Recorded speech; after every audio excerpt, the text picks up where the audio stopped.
Hey guys, welcome to my YouTube channel, and in this video I want to talk about finding a place in London to rent.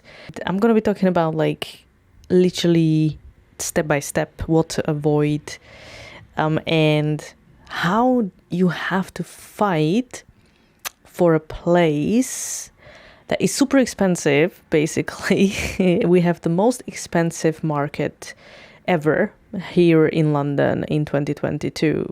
We made a history with this, and you still have to fight for to be chosen as a tenant.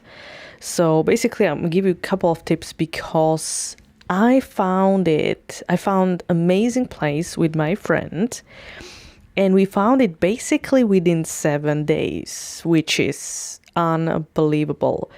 So, and before this, I was watching other YouTube videos, and I was because we wanted to find it really quickly. And everybody was saying that it takes time and you have to, it takes weeks to just go and see different places and, do the viewings and book the viewings and so on. I was kind of worried, but then it all turned out well. So I'm going to take you through some of the best tips and something that you have to know. And I'm going to be brutal in this video. I'm going to tell you the way it is. So, if you don't like it, it's not my problem. This is how it works. I also will, I'll be honest with you. I'm not going to, tell you some lies. But I will be talking from my experience. So if you have different experience, then let me know. But I will be talking from my experience. Okay, so the first thing is just the introduction, because some people don't understand what's going on in London. So basically, when you find a place, and it doesn't matter that it's super expensive, it doesn't matter that you have money and it's super expensive and you're willing to pay it, and it's super small, by the way, there's still competition. Okay, so this is a huge market, and to every single viewings that we've done, we had to queue, and there were a lot of people around us for the same hour or minute. It's never just you.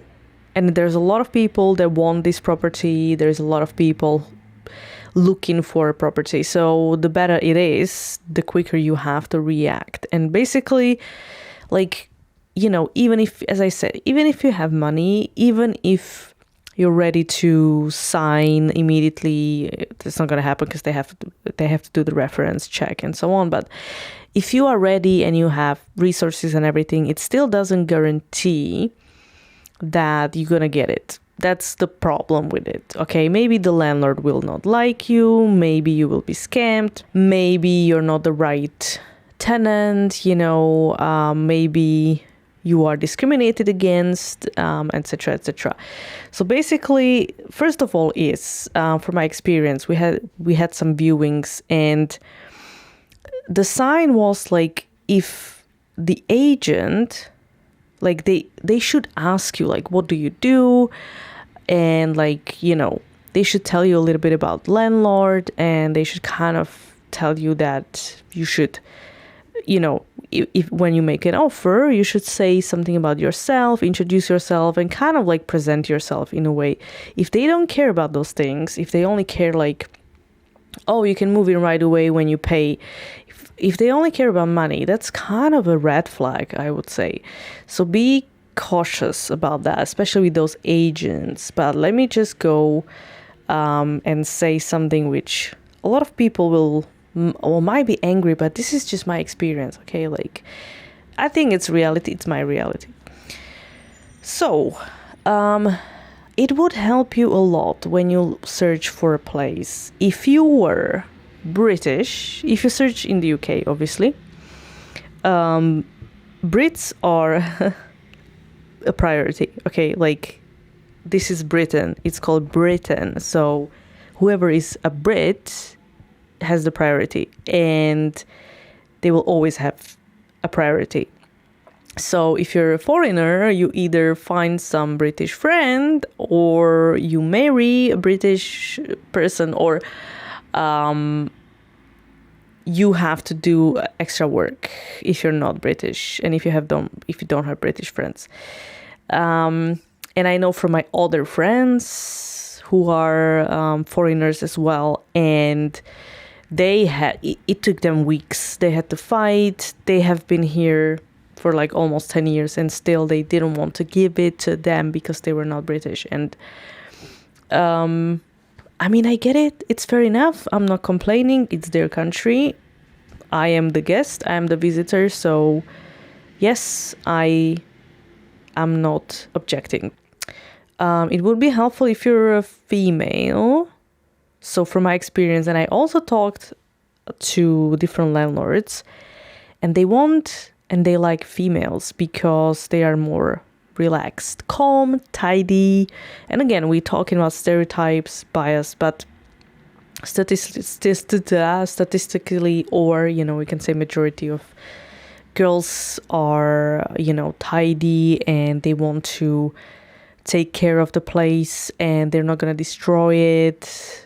They will less likely to have crazy parties or stuff like this. So basically, female helps.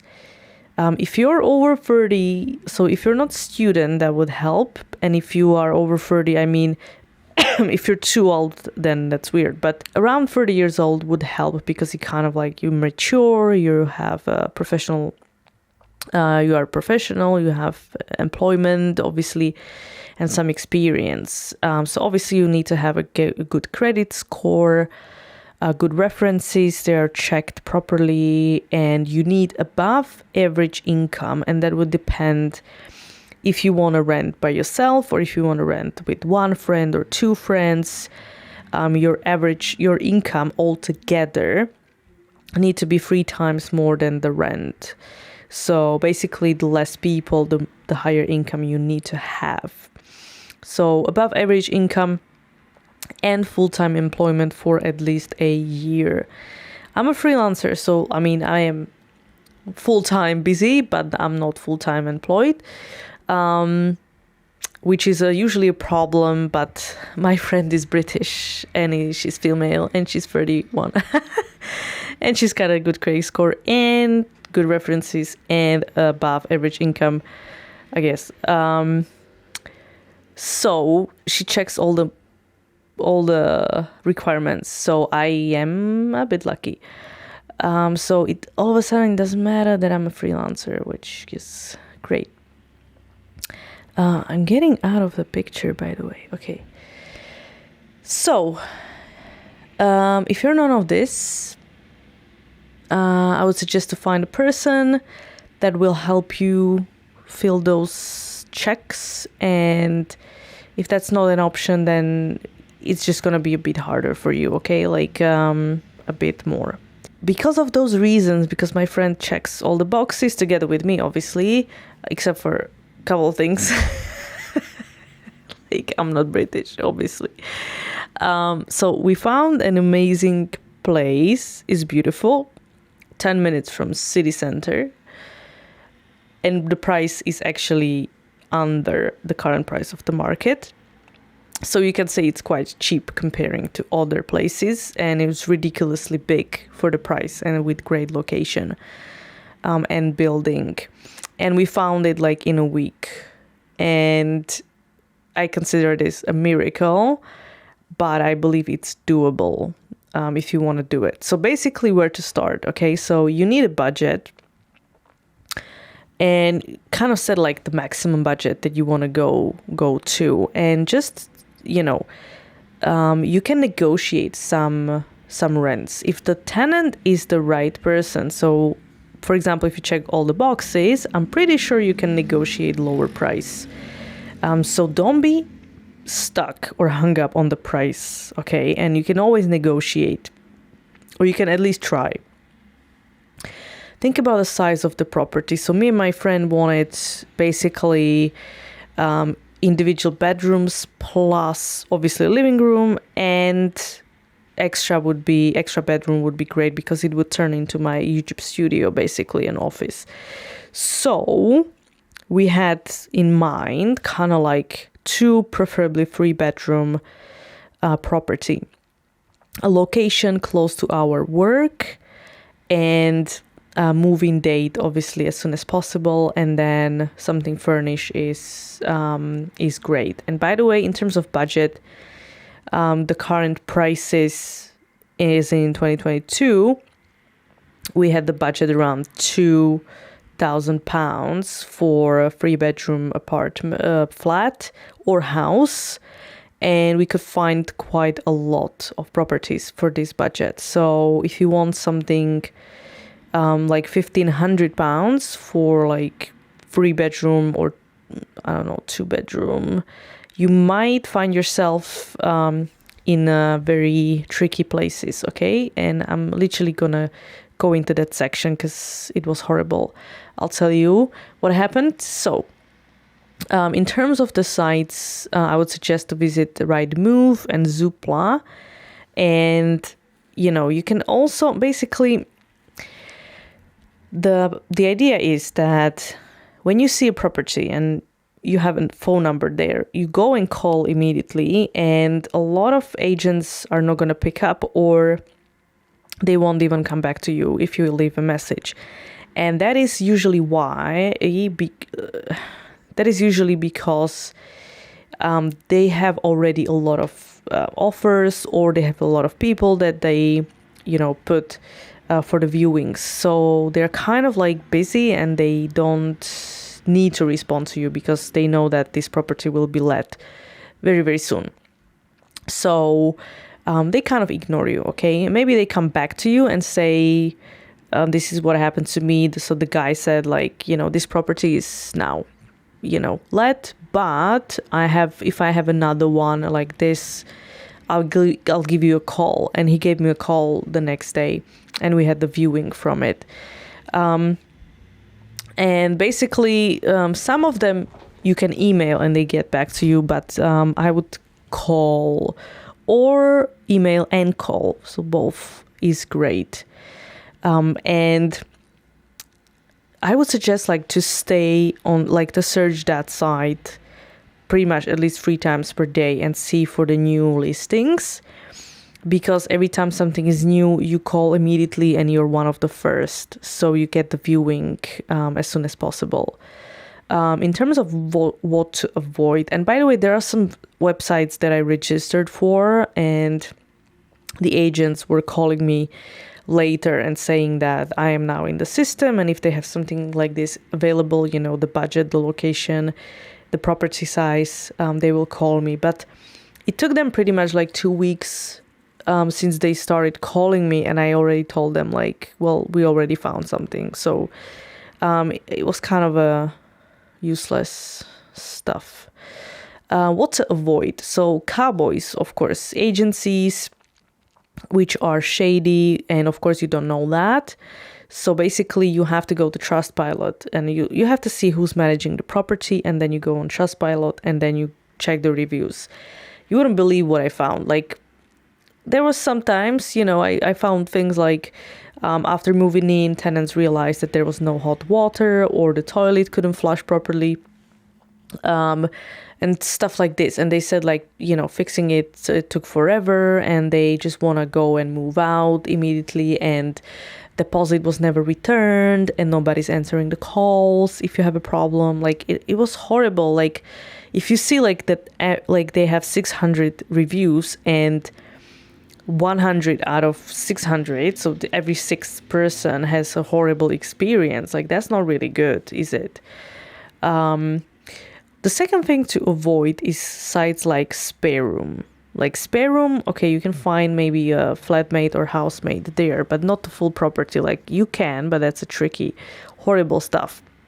So we went to the first viewing, and we found it via Spare Room, and basically that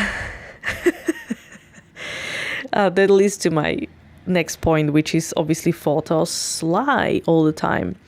And I know it's a cliche. I know you would say oh my God, of course don't believe photos. They are old, they are photoshopped, they look bigger, and so on. But it's kind of when the photos are really good, and the price was quite high, by the way, but still within our budget, but almost outside of it. So that was our first viewing, and we went there. It was at Aldgate East, I believe. And we entered the property, and basically I was regretting I didn't take my bulletproof vest. Not that I have one. And we, the agent herself, she was scared and embarrassed, even to show us around. And I was just literally thinking, like, what is going on here? And I can't believe anybody is paying that price for that property, which was completely destroyed and unbelievably dirty, but completely destroyed, damaged, and in a place where, like, not even Jenny from the block would fit here. Like, it would be like Jenny from the, not even ghetto. Like, ghetto is an offense to ghetto, Anyway, we couldn't run way faster, to be honest. And I'm thinking, like, you can't be serious for this price, okay? Like, what? Anyway, moving on. Another issue was that you need to make time during the day because you need to pick up every phone call if the agents are calling you. And that was a problem with my side because my job, when I'm booked for trainings, it requires me to have limited amount of breaks and I cannot just pick up the phone. So, of course, everybody was calling me during the training. So it was very difficult to get back to them when it's kind of like back and forth that during the break they don't pick up. And then they call you again during the training. And then it's like back and forth, back and forth. But finally, I managed to get the viewing because he actually picked up the phone. I think it was around 5. And then he said, can you come like in half an hour? I'm like, yeah, sure. So that was awesome. But my friend, thank God, she could do it. And she did manage it because her job allowed her to do it. So my advice would be able to pick up the phone anytime. Of course, if your job allows it. Or make some kind of agreement with the other person that, whoever can pick up the phone should do it. And make it up to them later. Ask the questions, okay? You should prepare all the questions that you want to ask in advance. And agents expect questions when you arrive. So basically, even when you like write it down and, take out the paper, like don't feel weird. Because it's always better to ask them when they are here face to face, like when they are there face to face, rather than chase them, phoning them, emailing them. Because it's always better, like you get straight answer when you ask somebody face to face. So I would definitely suggest like how much are the bills? And by the way, with the increase of every price, I don't think you're gonna get something which bills are included in the rent. So you need to have the bills in consideration. And a lot of people in 2022 will not even be able to tell you how much that is because it's changing so much and increasing and so on.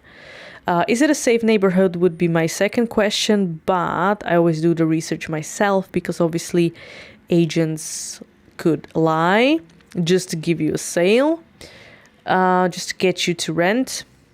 Is it a quiet area or building? What furniture stays at the property? How much is the deposit? Any hidden fees and so on? When is the earliest move-in date? What is the minimum term to rent for? This is also important because some landlords are requiring specific terms, so maybe like 1 or 2 or 3 years at least, and so on. So it's very good to clear that in the beginning.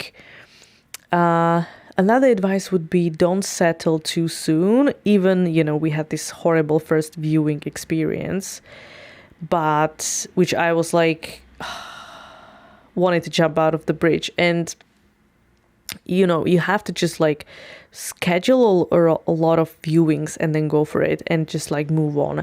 But also you shouldn't just take the first place. However, you have to give offer, okay? You have to send an offer and it takes time. It's not like you send an offer and that's it, you rent it. So basically what we've done with my friend, we found, I think we did like 5 viewings, and we liked 3 places, at least 5 viewings, and we liked 3 places. And we decided to send offers to all 3 places. And it did literally take a couple of days. Basically, I think it was like 3, 4, maybe 5 days almost, until we got an answer. And we had decided like, okay, this is our priority, this is number 2, this is number 3. And basically whoever gets to us first, then we will consider them, but still we will kind of leave them hanging, because, you know, we didn't know how many other people put an offer. So maybe we were the only ones, maybe there were 10 other people, like, you don't know, okay? But I know that this one place really wanted us to send an email where we talk about who we are and why we want to move in there, what we like about the place, and so on. And that was kind of like, they chose us in the end, and this is where we're gonna move in. But it seemed like a really good fit and like the most legit place as well. So I was very happy with that. And all 3 of those actually accepted us. So we had kind of like we knew the plan, but we had to make some decisions, and we of course went with our number 1, and we turned down the rest of them. We were really lucky, and we checked all the boxes. So basically, you know, the only downside is that we had to wait a month and a half because the place is still not available. But we're gonna move in, and we signed a deal. We're gonna move in, and happy ever after, I would say. So if you have any questions about finding a place or any kind of challenging or questions, comment below this video. I'm going to answer every single comment, and I'm going to try to help you, because I know how stressful it is, and especially if you want to like move immediately. And in terms of any kind of checks, references, what they need is the landlord that you have now, the current landlord, and you have to rent at that place at least for a year. So basically, if you rent it only for like 6 months, then you need another reference, another landlord that you rent from before. And then they have to fill in some questionnaire and some dates, like when exactly did you move in, and so on. And secondly, they do the credit check. If you're self-employed, they want 6 months of bank statements. And then that's it pretty much. And if you're employed, they need your income, your like contract, I guess, pay slips. I think it was pay slips, and reference from the boss as well. And this actually took about 10 days or so, or 2 weeks maybe. So this was it was actually, I don't know why it took so long, but we still had time, obviously. Maybe it would take less time if we had the earlier move-in date. So, and then that was pretty much it. So we signed a contract. We had to pay a holding deposit, and we didn't sign anything just before the contract. We just, send the deposit, the holding deposit, which is 1 week deposit, and it goes to your rent after, it goes to your deposit after, so you pay less a little bit when you move in. And yeah, if you have any questions, let me know in the comments. And thank you for watching. I hope it helped you a little bit. And I'm gonna move in that place, and maybe I'm gonna so you will see a different environment when I move in, and I'm gonna be YouTubing from my new place, new office. And don't forget to subscribe.